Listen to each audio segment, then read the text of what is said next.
Жетім шал, Жараспай Сүлейменов. Кәрілік деген бәлекен, кейде бүкіл жамандыға таулыны бойына жинап алған сияқты көрінеді бұған. Баса ауырып, балтыры сыздаса да кәрілікке жабады. Бір күн дұрыс ұйықтаса, келесі күні көзілмей шығады. Бәріне кінәлі кәрілік. Қанша уақыт ұйқылай жатқанын өзі де білмейді. Көзілінген сол сияқты еді, түс көрді. Әдетте шымшытырық бірдеңелердің ішіне еніп кетіп, көзін ашқаннан кейін түсінде көргендерін қанша есіне түсіргісі келсе де, шашылған тарыдай оқиғалардың бас аяғын жинай алмай мәңгіріп қалатын. Сосын, қойшы, түс түлкінің бұғы емес пе деп, әлгінің бәрін тезірек ұмытуға тырысатын. Бүгін бәрі басқаша. Тіпті өзінің баласы Дулаттың үйінде жатқанына сенер емес. Қатира қайда? Жаңа ғана екеуі шай ішіп отыр еді ғой. Қатираның қабағы түсіңкі, бұған реніші бар сияқты. Қос жанарын алдындағы саяққа қадап, дастархан жиналғанша тіс жарған жоқ. Сосын мұның дәм қайыруын күтпей-ақ орнынан сүйретіле тұрды да сыртқа беттеді.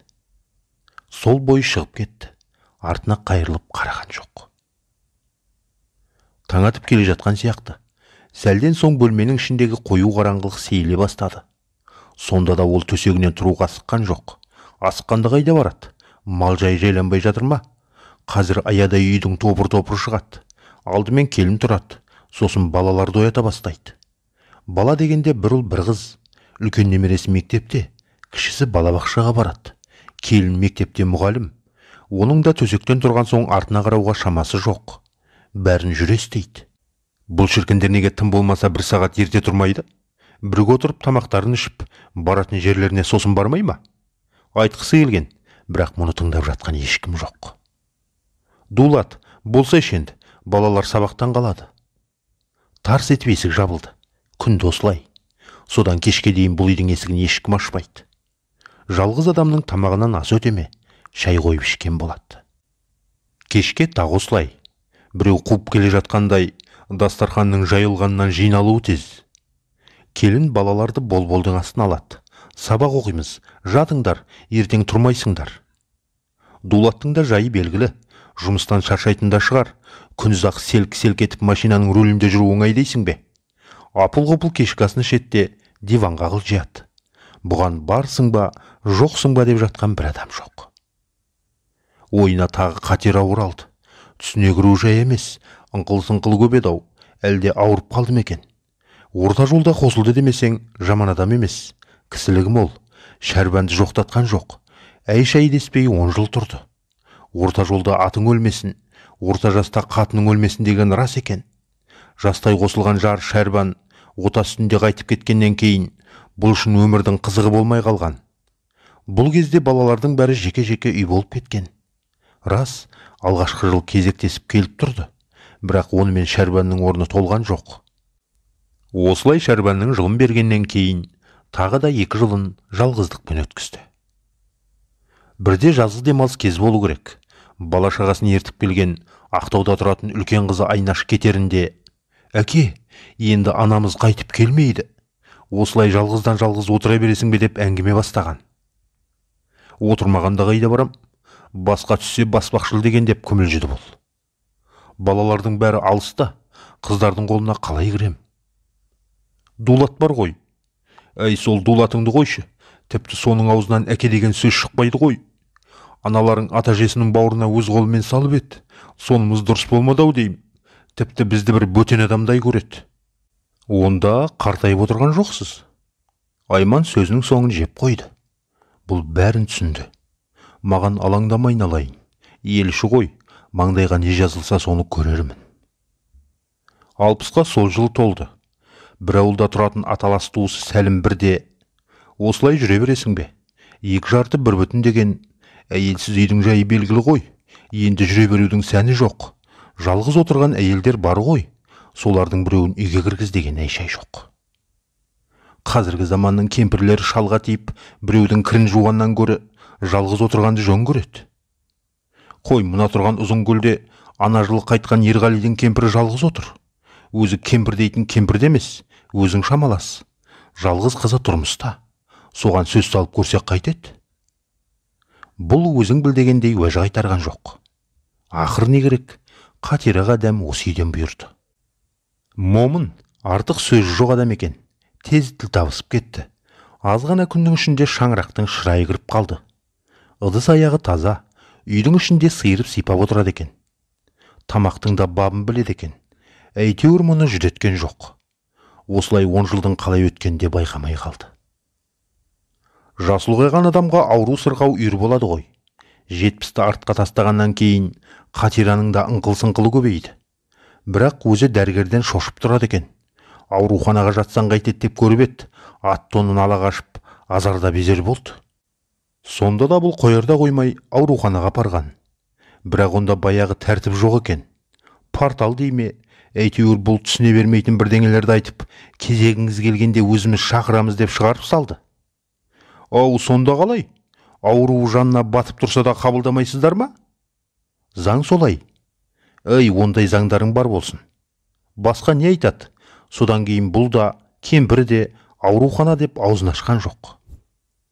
Арада біраз уақыт өткеннен кейін Қатира шай үстінде тағы бір әңгіменің шетін шығарды. Көптен жүзіне көз тоқтатып қарамаған екен. Жанары солғын тартып, жақ еттері суалып қалыпты. Жүдегені көрініп тұр. Менің сүйретіліп зорға жүргенімді байқайтын шығарсың. Әйтеуір бүйірім шаншатта тұрады. Ол ішіп отырған шайына шашалып қала жаздады. Ауданға тағы барып қайтайық. Әлгі не деуші еді? Хабар болмады ғой. Жоқ, қайтесің әуре болып. Менің айтайын деп отырғаным басқа әңгіме. Маған рұқсат бер. Түкке түсінсем бұйырмасын. Түсіңнен шошып оянғандай бұл не әңгіме?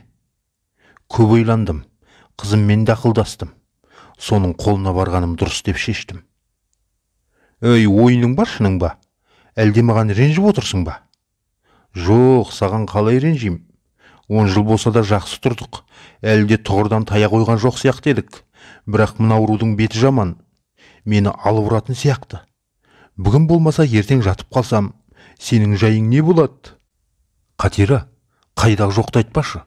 Осы күні кім ауырмайды? Бетін аулақ қылсын. Өзім күтем. Неге болсын шыдаймын. Жамандықты шақырма. Қатира айтқаннан қайтар емес. Далада қалдырмайтыныңды білем ғой. Рұқсатыңды бер. Қызымның табалдырығынан өз аяғыммен аттайын. Осыдан кейін екеуі бір сәт үнсіз қалды. Қатира, мен айтарымды айттым. Сенің я деген бір ауыз сөзің ғана керек деп отырған сияқты. Япырмау, осындай әңгімеге тап болам деп ойлап беді. Осыған дейін ауруы қанша жанына батса да, маған сездірмей келген екен ғой. Қатира, ойлансаң қайтеді, асықпайық, бұлайғы жұрт не дейді? Қартайғанда бұларға не жоқ деп күлмей ме? Сосын, осы үйде состиып жалғыз қалып мен не істеймін? Балалар бар ғой, солардың біреуі қолдарын алар. Ақыр не керек? Қатираның айтқаны болды. Мұның үйді малды сатайық, жартысын сен ал, бір қажетіңе жарар дегеніне қараған жоқ. Менің осы үйге жеңіл чемоданмен келгенімді білесің. Жиған тергенімді жалғыз қызға тастап кеткем. Шүйкедей кемпірді асырар, асырамаса тағы көре жатармын деп, сырт киім, көйлек көншегінен басқа ештеңеге қол тигізген жоқ. Мұның содан бері көргені осы. Өз айтқандай, жиған тергенін сатып, одан түскен ақшаны баласының қолына ұстатқан. Өз басына зейнетақысы да жетіп жатыр. Үйден ұзап шықпағанына 4-5 айдай болып қалды-ау деймін. Жат жер, бейтаныс адамдар. Кәршал кімге керек? Үйге сыймай, есік алдына шығып отырған. Бұған біреу амандасса, біреу көрмегендей өте шығады. Оған да көнді. Өз балаң өзектен теуіп, хал жағдайыңды сұрамаса көнбегенде қайда барасың? Оларға бұдан қолдарындағы қара телефондары қымбат. Таңертеңнен кешке дейін қолдарынан түспейді. Соған қайта-қайта жалтақтап, тамақтарында жөндеп ішпейді. Төсекте бастарының қосылғаны болмаса, отбасы деген аты ғана, адам сияқты бір шүйіркелесіп отыру, ортақ мәселені ойластыру жоқ. Баяғының балалары бос уақыттарында кітап оқушы еді, бұларда ол да жоқ. Бара-бара не болар екен? Қатираның жағдайы қалай екен? Алғашқы кездер анда-санда болса да телефон шалып, амандық сұрасып тұрушы еді. Хабарласпағалы біраз уақыт болыпты-ау. Ол жаңғалтасын сипалап, телефонын іздей бастады. Дыбыс барып тұр, тек Қатирада үн жоқ. Әлде ауырып қалды ма екен? Неге көтермей жатыр? Ол дегбірсізденіп, өзіне таныс цифрларды тағы да терді. Бұл жолы ар жақтан Қатираның «Әлеу» деген дауыс естілді. «Қатира? Қатира? Әкесі-ау, сенсің бе? Амансыңдар ма? Тиішпіз, өздерің амансыңдар ма? Телефоныңды неге көпке дейін көтермедің? Шошып қалдым. Денсаулығың қалай?» «Денсаулықтың несін сұрайсың? Тағы да ауруханаға жатып, жамап жасқап келдім. Өзің қалайсың?» «Менің де халімді сұрайтын адам бар екен-ау». Оның қолдары дірілдеп, даусы да біртүрлі тұншығып шықты. «Ауруханаға түскеніңді неге айтпадың? Әлде жетім шал деп біржола есептен шығарып тастадың ба?» «Құдайға шүкір, балаларың бар. Сені жетім деп кім айтады?» «Жарайды, қазір телефонмен басыңды қатырмай-ақ қояйын. Бәрін кездескенде айтармын». «Кездескенде?» Таңданып айтты ма, қуанып айтты ма, Қатираның осы сөзі біртүрлі естілді. Көмейіне кептелген өксікке тұншығып сөйлей алмай қалды. Осыдан кейін Сәлімнен маза кетті. Қабырғадағы сағатқа бір қарады. Күмәжінігін іздеді. «Қой, ертегінді кеш қылмайын». Осылай өзімен өзі сөйлесіп жүріп, қалай киінгенін, орталықтағы аялдамаға қалай жеткенін аңғармай қалды. Автобус көрінбейді. 2-3 жеңіл машина тұр екен, соларға жақындады. Біреуін шырамытқандай болды. Өздерімен бір көшеде тұратын Дулат теңдес Қадыржан деген жігіт екен. «Қадыржанбысың?» деді жақындап келіп. «Ассалаумағалейкум ата, бір жаққа барайын деп беріңіз?» «Иә, Жекегөлге баруым керек». «Қай Жекегөл? Ондай ауыл Есіл ауданында да бар ғой». «Жамбыл ауданы, бұрын орталық болған». Благовещенко десеңізші?» «Иә, сол ауыл. Жердің түбі ғой». «Алыс жақыныңда нең бар ей? Қиқаңдамай мені сонда жеткіз, ақшаңды берем». «Айтпақшы, сен біздің Дулатты білесің ғой. Соған менің ауыл жаққа кеткенімді айта салшы». Жақсы деген жүргізуші жігіт келіскенін білдіріп, көлігіне қарай беттеді. Шетелдік жүйрік көлікке жер алыспа. 2 сағат өтті ме, өтпеді ме, Жекегөлдің төбесі көрінді. Орталықтағы базардың жанынан түсіп қалған қарт сұрастырып жүріп іздеген үйін тез тауып алды. Биік дуалмен қоршалған шағын үй екен. Ақырын сыртқы есікті итеріп еді, ашылып кетті. Қора қопсы көрінбейді. Соған қарағанда үй иелері мал ұстамайды. Қазіргілердің қайсысы болмасын мал десе шошып тұрады. Қатира дүкеннің тамағына қарап қалған екен ғой. Ол үсті басын қағып, баспалдаққа аяғын іліктіре бергені сол еді. Сыртқы есік айқара ашылып, алдында тұрған Қатираны көрді. «Сәлімсің бе? Сенейін бе, сенбейін бе? Манағана үйде отырмын деп едің ғой». Ол үн-түнсіз Қатираны бас салып құшақтай алды. Содан кәдімгідей солқылдап жыласынай келіп. Қатираның да көңілі босап бұған қосыла кетті. Сәлден соң, «Қой, біреу көріп қалса ұят болар, үйге кірейік» деді. Көрсе көре берсін, Сәлімнің екі иығы селк-селк етеді. Қатира үйде жалғыз екен. Жоғары шық деп бәйек болып жатыр. Балалар қайда? Қыз күйеуі жұмыста, балалар да үйде тұрмайды. Жатырда бастары әзер қосылады. Таңертеңнен кешке дейін екі көзім төрт болып, соларды күтіп отырам. Сен де менің кебімді киген екенсің ғой. Біздің жасымыздағылардың бәрі де солай шығар-ау. Бұл өмірде біз үшін енді не қызық қалды? Әкесі-ау, олай демеңіз. Балаларда кінә жоқ, қайтсын. Қазір өмірдің өзі аласапыран, біртүрлі болып кетті ғой. Жайғаса бер, мен шай қоя қояйын. Сәлім өз-өзіне келіп, жан-жағына көз тоқтатты. Үйдің іші тап-тұйнақтай, көлденең жатқан ештеңе жоқ. Соған қарағанда Қатира қарап отырмайды. Кешікпей шайда келді. «Ал сөйле, бұл жақта қайдан жүрсің?» «Сен іздеп келдім». «Сағынып қалдым десейші». «Сағынған сол, сенсіз тұра алмайтынымды түсіндім». Қатираның кірпігіне мұң ілінді. «Өзің жүдеп кетіпсің ғой, әлде келінің күтпей ме?» «Олар жеген тамақты мен де жеймін. Тек жалғыздық қажытып болды. Өткенде ауырып қалдым деген соң, сенің айтқаныңнан шыға алмап едім. Бәрі бекер болыпты.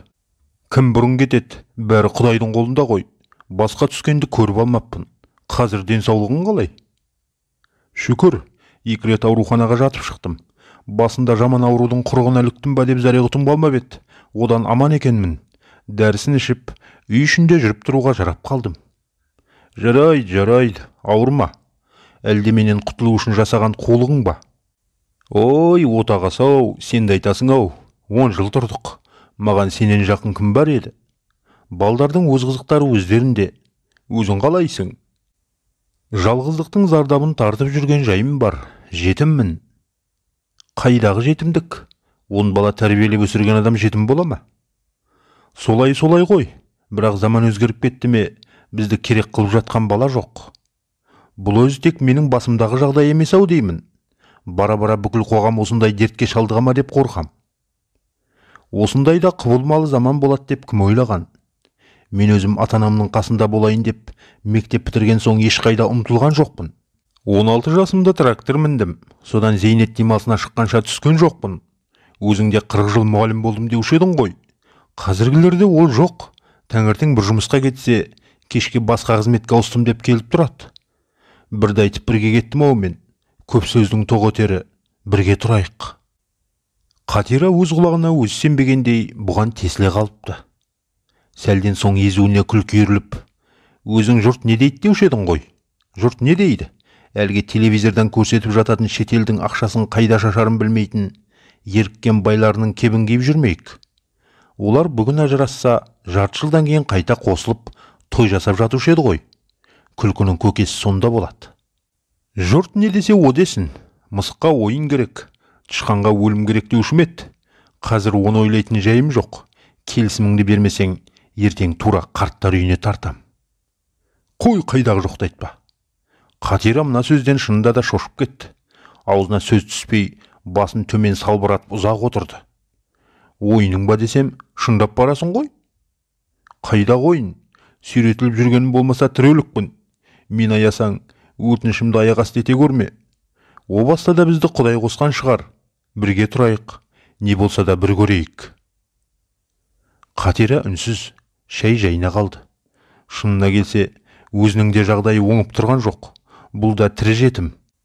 Өткенде күйеу баласының біреумен сөйлесіп жатып, үйге алаңдамаймыз, тірі құлпымыз бар ғой деп жатқанын құлағы шалып қалған. Иә, мұның да күні босаға күзетумен өтіп жатыр. Шіркін, қасыңда өзіңді түсінетін, шүйіркелесіп сырласатын жан болғанға не жетсін? Қызық болды өзі. Балаларға не айтамыз? Балаларына симады деген сөзге қалатын болдық ау.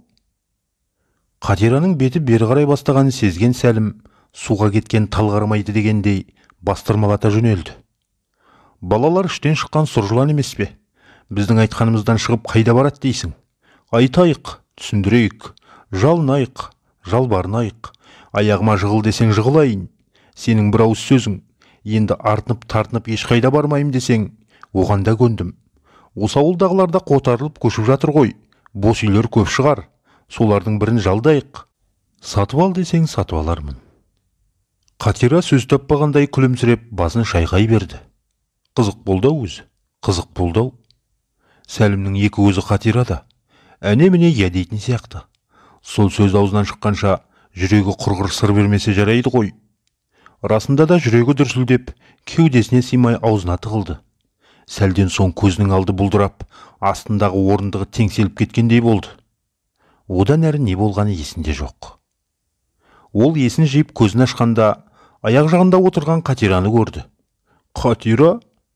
Иә, менмін, қасыңда отырмын. Зәремізді алдың ғой, қозғалма. Дәрігер қозғалмасын деп кетті. Дәрігер? Қайдағы дәрігер? Мен қайда жатырмын? Үйдесің, алаңдама. Дәрігер бәрі жақсы болады. Жүйкесі жұқарған, оған денсаулығына төніп тұрған қауіп жоқ деді. Қатира, үннеме, не айтатынды білемін. Бәрі шешілді. Балалар қарсы емес. Мына көрші үй көптен бос тұр еді. Есімен келісіп жинастырып жатыр. Аманшылық болса ертең сонда көшеміз. Жазмыштан озмыш жоқ дейді ғой. Бұл да Алланың қалауымен болып жатқан шығар. Балалардың қасында болайық. Қатираның мына сөздеріне сенерін де сенбесін де білмеген Сәлім сұлық жатыр. Осы сәтте құрғақшылықтан кезенесі кеуіп қалған жер сияқты, көзінің алдын торлаған қатпар-қатпар әжім іздерімен бір тамшы жас төмен қарай домалай берді. Жарасбай Сүлейменов. Оқыған Сұңғат Ғазиз.